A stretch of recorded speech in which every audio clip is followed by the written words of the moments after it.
Қайырлы күн достар, сіздермен Аяжан, менің каналыма хош келдіңіздер. Бүгін сіздермен молочный пәтірнан әзірлейтін боламыз. Рецепт ұнаған жағдайда каналға тіркеліп лайк басуды ұмытпаңыздар. Өте дәмді, жұмсақ шығады. Міндетті түрде осы рецептпен әзірлеп видеоны соңына дейін қараңыздар. Алдымен аштығымызды әзірлеп аламыз. 200 мл жылы суымызға 1 шай қасық қант, 1 шай қасық ұн, 1 шай қасық ашытқы салып, жақсылап араластырып, 10 минутқа қойып қоямыз. Кейіннен ыдысымызға сүтімізді, еріген сары майымызды, жұмыртқамызды салып, жақсылап араластырамыз. Осы уақытта 8-10 минуттың ішінде аштығымыз дайын болады. Ыдысымызға құйып, жақсылап араластырып, 1 шай қасық тұз салып, араластырамыз. Ұнымызды, електен өткізілген ұнымызды аз-аздан қосып, қамыр илейтін боламыз. Барлық заттың мөлшерін описание бөлімінде қалдыратын боламын. Қамырымыз қатты жұмсақ болмайды, орташа тығыздықта болады, қатты болмау қажет. Ашуы үшін 1,5-2 сағатқа жылы жерге қойып қоямыз.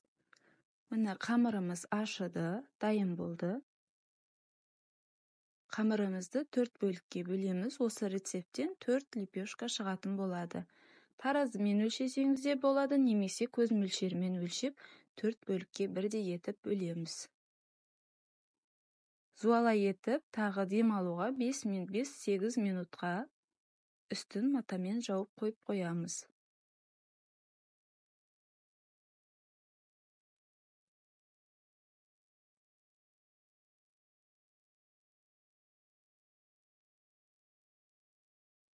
Қамырымыз көтерілді. Енді осы уақытта пешімізді 200 градусқа ысытып қоямыз.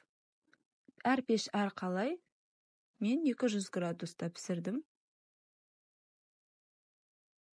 Нанды қанша градуста пісіресіздер, сол градуста пісірсеңіздер болады. Жаңа ашылмаған алмастың көмегімен осылай кесіп шығамыз қамырымызды. Бұл әдемілік формасын беру үшін.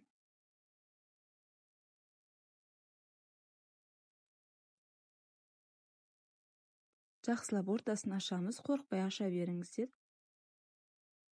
Пергамент қағазына табамызға саламыз. Осылай екінші нанымызды да әзірлейміз.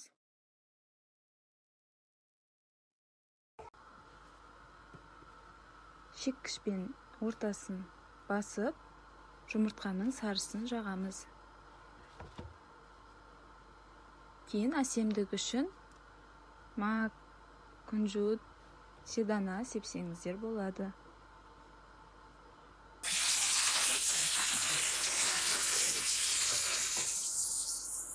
Пеште 30-35 минутта пісіріп аламыз. Піскеніне қарайсыздар.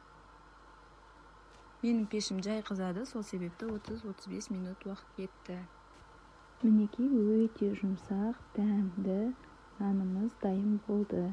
Міндетті түрде жасап көріңіздер, баршаңызға ас болсын.